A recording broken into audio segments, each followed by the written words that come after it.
स्वागत आहे तुमचा माझ्या मनीषा रेसिपीज यूट्यूब चॅनलवर।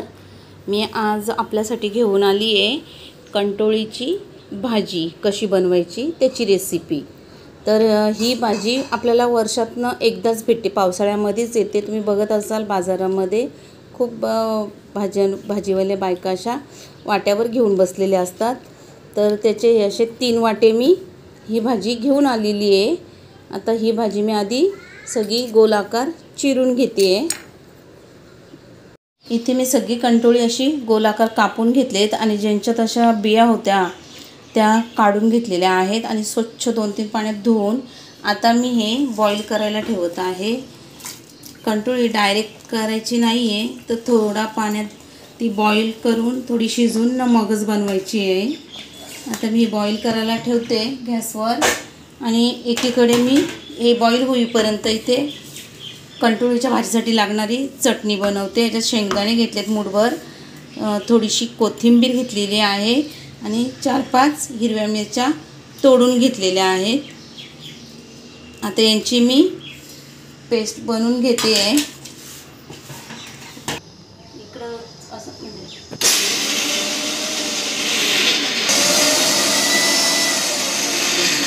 कंटोळी बॉईल होईपर्यंत अशी चटणी मी बनवून घेतलेली आहे, थोडीशी जाडसरच अशी।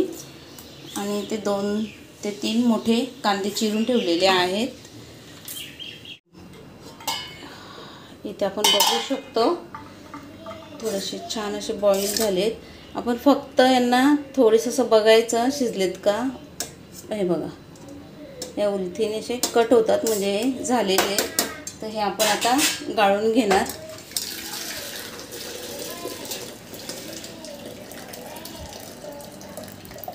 यांच्यातलं पूर्ण पाणी काढून टाकायचं आहे। ते मी गॅस चालू करून ठेवलेली आहे। चालू करून मी कढई गरम करायला ठेवलेली। आता मी त्याच्यात तेल टाकत आहे। मी हे 2 पळी तेल टाकलं आहे।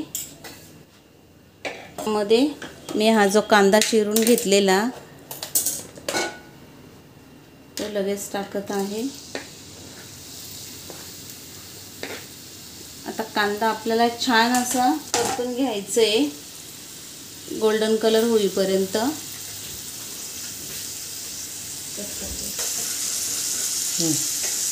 कांदा आपल्याला छान गोल्डन होईपर्यंत परतून घ्यायचा आहे। मी कांदा छान तांबूस रंगावर परतून झालेला आहे। आता लगेचच आपण याच्यात मसाले ॲड करणार।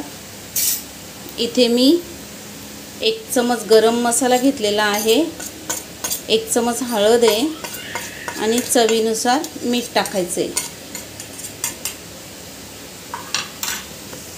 थोडंसं हे मसाले परतून झाल्यावर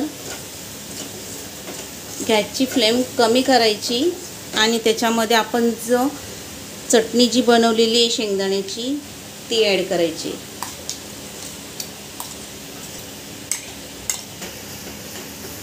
आता ही आपण जी चटणी टाकली ती पण छान अशी परतून घ्यायची आहे। कांद्यामध्ये छान तिला मिक्स करायची आहे, सगळे मसाले तिला मिक्स झाले पाहिजेत।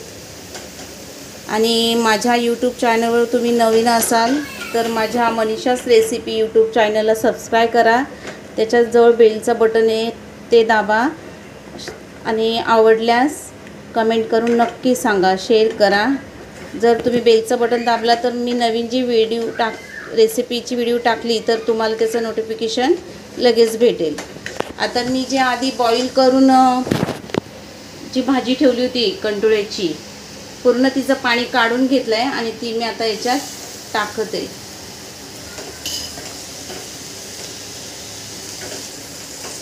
आणि हिला पण छान असं सगळं मिक्स करून घ्यायची आहे।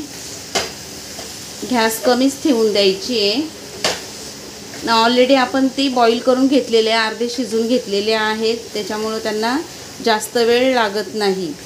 कमी वेळामध्ये ही भाजी मस्त तयार होते आणि ही भाजी तुम्ही भाकरीसोबत, चपातीसोबत, इवन भातासोबत पण खाऊ शकता, छान लागते। आणि मेन तिचं वैशिष्ट्य म्हणजे ते आपल्याला वर्षातून एकदाच भेटते। बाकीच्या भाज्या तुम्हाला आता 12ही महिने भेटतील, पण ही भाजी फक्त पावसाळ्यातच येते. छान अशी मिक्स झाल्यावर त्याच्यावर 5 मिनटं गॅस कमी ठेवून आपण झाकण ठेवून देणार आहोत. इथे 3 मिनटं झाले, तर मी ओपन करून बघते.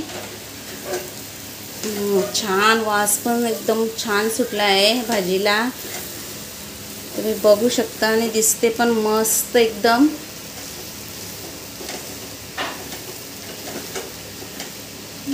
थोडी अजून मी 2 मिनटं अजून हिला ठेवते. इथे 2 मिनटं झालेली आहेत. एकदम मस्त अशी भाजी झालेली आहे.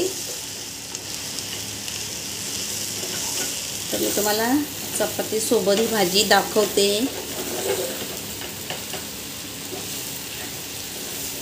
गॅस बंद करायची आणि खाली. इथे आपली ही कंटोळीची भाजी तयार आहे आणि मी ती चपातीसोबत खाते. छान लागते चपाती भाकरी भातासोबत. तर तुम्ही नक्की करून बघा आणि माझी पूर्ण व्हिडिओ बघितल्याबद्दल धन्यवाद. तर पुन्हा भेटूया नवीन रेसिपीमध्ये. मस्त खा, मस्त राहा.